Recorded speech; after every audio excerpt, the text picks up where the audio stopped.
Cargo is primarily delivered through hub and spoke distribution. Packages are collected at many locations and flown to carrier hubs where cargo is sorted and loaded for flight to smaller airports near destinations. Hubs handle a great deal of cargo air traffic and feature huge overnight sorting operations.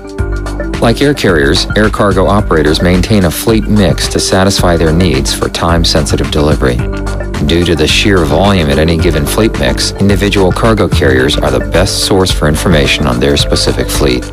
The two largest cargo carriers, FedEx and UPS, have developed specific ARF training media for their fleets. Much of the information they provide can be applied to understand generic cargo aircraft information. UPS is also a member of the ARF Working Group and conducts an active training program for ARF departments in the U.S. and around the world. The sessions cover crew and cockpit procedures, cargo operations, aircraft configurations, and ARF best practices.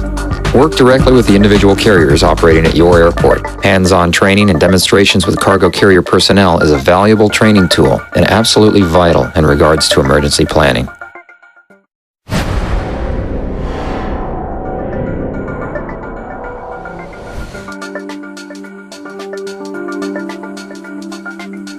The cockpit of a Boeing 757-200 series aircraft can be accessed through the L1 door and the pilot's window on the right side.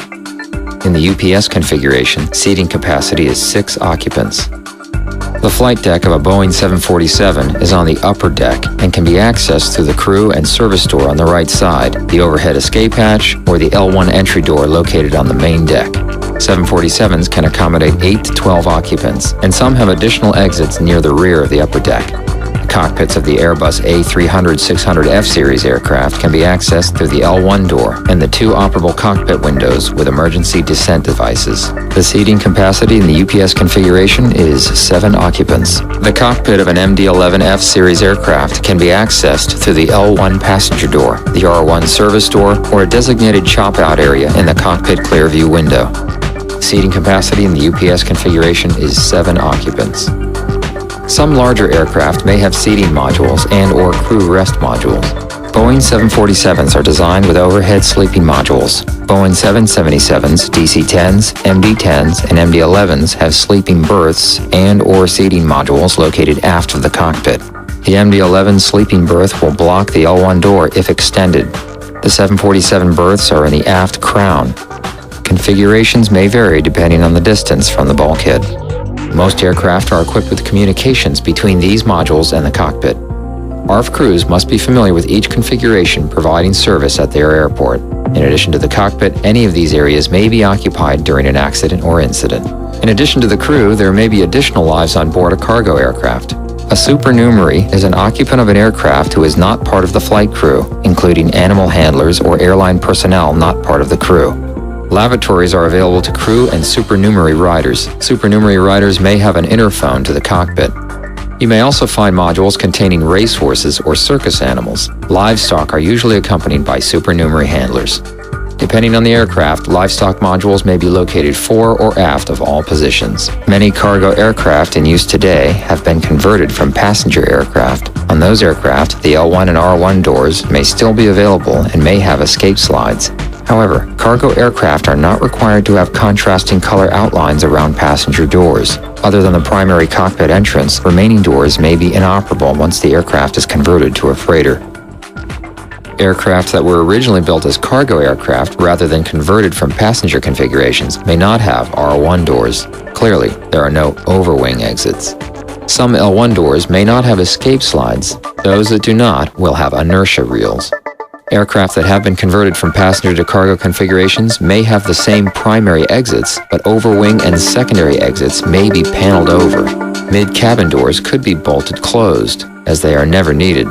They are painted over with no outline, as required for a passenger aircraft.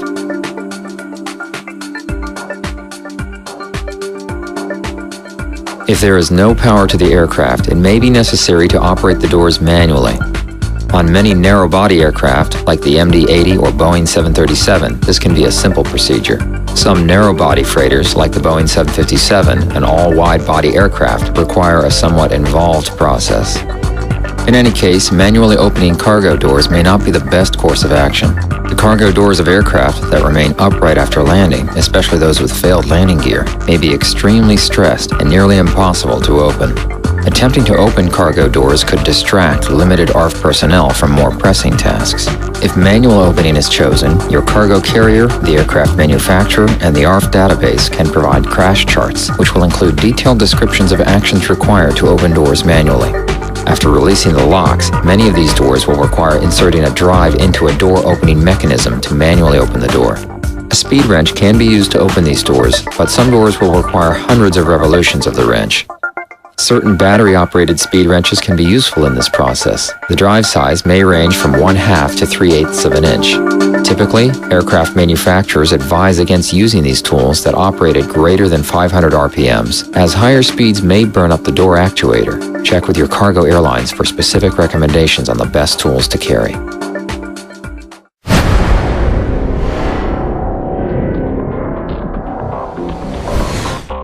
Small cargo aircraft operated by independent carriers or feeder aircraft operated by the large carriers may be entirely hand-loaded. Cargo bays may have cargo nets to separate loads or prevent weight shift. These aircraft will have manually operating cargo doors. Cargo containers are loaded onto aircraft with elevators, moved with casters, and locked into place. Cargo is moved in unit load devices, or ULDs, which are often pallets or containers, also known as cans. A single aircraft load can consist of cans, pallets, or other types of ULDs. Each ULD is identified with a unique number consisting of a 3-letter prefix, a 4- or 5-digit serial number, and a 2-character alphanumeric suffix that identifies the ULD's owner. Because ULD numbers appear on the cargo manifest, understanding them can help you visualize an aircraft's interior space.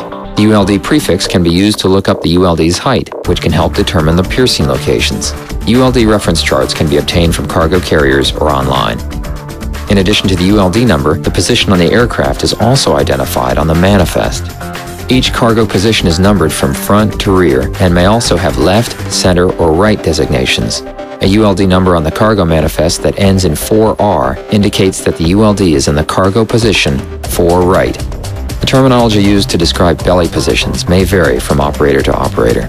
Some of the common terms identifying cargo bays include MCD, main cargo deck, FLB, forward lower belly, ALB, aft lower belly, ABK, aft bulk area, and BC or BP for bulk compartment or bulk pit, the area behind the aft lower belly where loose bags may be loaded. Any belly positions may be referred to as a pit or compartment. For example, the aft lower belly, or ALB, may also be referred to as the aft lower pit, or ALP. Lower cargo bay ULD positions are also identified by position. Forward bay designations may begin with an F or FLB, and aft bays with an A or ALB. ULD positions are still numbered sequentially, from front to back, and have a suffix R or L to indicate right or left. A1L would indicate the aft bay, position 1 on the left side. FLB2R would indicate the forward lower bay, position 2, right side. Some cargo aircraft may have as many as 4 lower cargo doors. Check with the carrier representative for configuration information. The cargo deck and crew area are separated by either a bulkhead or a barrier net, known as a 9G net, designated to keep cargo from sliding forward into the cockpit bulkhead during emergency maneuvers or crash landings. The distribution of weight is of vital importance, since the position of the center of gravity affects the stability of the airplane. When loading an airplane, the center of gravity must be within a permissible range and remain so during the flight to ensure the stability and maneuverability of the airplane. Cargo carriers may have equipment or accommodations in the ramp to stabilize an aircraft during loading operations. Nose tethers, tail posts, or especially equipped dollies equipped with counterweights may be useful tools to help stabilize an aircraft during emergency operations. Check with the carriers to find out what type of equipment they have and if it can be accessed during an emergency.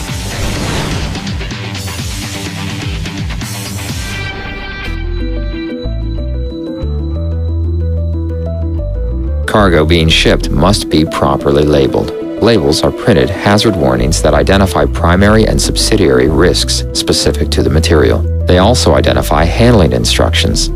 Cargo packages may contain dangerous goods, also known as hazardous materials, regulated articles, or restricted articles. By law, shippers must label dangerous goods in accordance with 49 CFR 172.400-450 or IATA DG rules. Carriers must verify that packages with declared dangerous goods are labeled appropriately. Labels identify the hazard class of the labeled material. There are 9 hazard classes. Hazard Class 9 covers materials that present a hazard during transportation but do not meet the definition of any other hazard class. Firefighters may not immediately think of these materials as dangerous. For example, dry ice is a Hazard Class 9 material according to both the U.S. Department of Transportation and the International Air Transport Association. Dry ice is hazardous during transportation because it releases large volumes of carbon dioxide gas. This gas can be exploded if packaged in an airtight container. It can also cause suffocation if released in a confined space. As a cryogenic material, dry ice also causes severe frostbite upon contact with the skin. In addition, dry ice is often used to preserve biological material that may be hazardous itself. Magnetized materials also fall into Hazard Class 9 because they can cause compass deflection or interfere with navigation equipment. No magnetized materials that can cause compass deviation at a distance of 7 feet or more can be transported by air. Hazard Class 9 materials are common in cargo operations, and our firefighters should be aware of these hazards. Additional handling labels may indicate cargo aircraft-only materials, magnetized materials, and packages containing liquids. 14 CFR Part 139.319J requires that each ARF vehicle be equipped with the North American Emergency Response Guide, commonly referred to as the ERG. The ERG is distributed by the Department of Transportation and is available from the Office of Hazardous Materials website, or by calling 202-366-4900. The ERG is an excellent reference for first responders during the initial phase of a hazardous materials incident. The ERG enables ARF personnel to look up hazard classes, proper shipping names, and other information about dangerous cargo listed on the cargo manifest. Every piece of cargo on a cargo aircraft is listed in the cargo manifest. An additional Dangerous Goods Manifest, or DG Manifest, identifies all hazardous cargo. The Notification to Captain, or NOTOC, is a document that informs the captain of any dangerous goods. Firefighters must know how to quickly obtain and understand manifests and NOTOCs. NOTOCs are not carried in the same location on every aircraft, but are commonly found in seat back pockets in the cockpit or on the lavatory door just outside the cockpit. If able, the captain will leave the aircraft with the NOTOC, but emergency circumstances often do not permit this. If manifests and other important paperwork are not immediately accessible, you can contact the air carrier to obtain the information. Work with the cargo air carrier at your airport to determine the best numbers to call and the fastest method of getting the information to your command post. These 24-hour direct numbers were provided by carriers as point of contact and sources of information for incident commanders during an emergency. Bear in mind that the DG Manifest only describes declared goods. Some shippers may illegally ship dangerous goods without notifying the cargo carrier. Let's look at a typical Dangerous Goods Manifest. This is a manifest for Flight 1463, which is flying this flight leg on the 7th day of the month. The full date of this flight leg is April 7th, 2009. The flight originated in Memphis, and its destination is Atlanta. The aircraft is an Airbus A310-200H configured for 22 cargo positions. The tail number of the aircraft is November 431 Foxtrot Echo. Next, the manifest lists the hazard class, description, and weight of each dangerous good carried. The list of goods is divided into 2 categories, accessible or inaccessible. Accessible dangerous goods are loaded in positions accessible to the flight crew. Inaccessible dangerous goods are not accessible to the flight crew. The first section of the DG Manifest provides a snapshot of the dangerous goods on board. For each ULD, the Dangerous Goods Position Summary identifies the position, ULD number, and the hazard class, description, and amount of dangerous goods contained in the ULD. Each ULD also has its own ULD DG Manifest, which lists the individual dangerous goods carried in the ULD. The UN/ID number identifies each specific dangerous good. You can use the UN/ID number to look up dangerous goods in the ERG or other hazmat guide. The ICAO drill code also identifies dangerous goods and can be looked up in the ICAO Emergency Response Guidance for aircraft incidents involving dangerous goods. The listed proper shipping name of the dangerous good should match the name associated with the UN/ID number in the ERG. The ERG entry for a given UN/ID number provides the information related to fire or explosion risks, health hazards, public safety information, protective clothing required, evacuation measures, and emergency response guidance for fires, spills or leaks, and first aid. The hazard class is listed next. Maleic anhydride is a Class A corrosive material. The shipment's weight in kilograms is also listed. To convert kilos to pounds, multiply the number of kilos by 2.2. In this case, 4.9 kilos equals 10.78 pounds. The number of pieces of the dangerous good is listed next. One piece can refer to one box, one bag, one can, etc. Finally, the ULD-DG manifest lists the shipper's name or reference number, as well as an emergency telephone number provided by the shipper. This number is a critical contact for specific information about their dangerous goods shipment. Material Safety Data Sheets, or MSDSs, provide more detailed information about individual products. Many MSDSs can be found online by searching for the proper shipping name. They can also be requested from the shipper at the emergency telephone number on the DG manifest. Properly packaged and handled, dangerous goods will remain stable and safe. However, direct flame exposure, heat, damage to packaging, and even the force of water streams can release hazardous materials. Once released, each product presents its own hazards, along with the hazards caused by products mixing together. In addition to dangerous cargo, many components of the aircraft itself can release additional hazardous materials during combustion.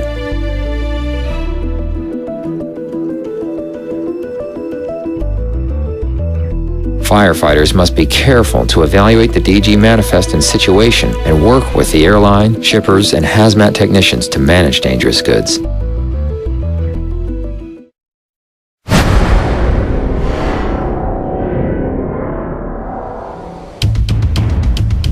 Once you have an understanding of how cargo is packed, loaded, and labeled, you can apply ARF training, tactics, and strategies to cargo incidents.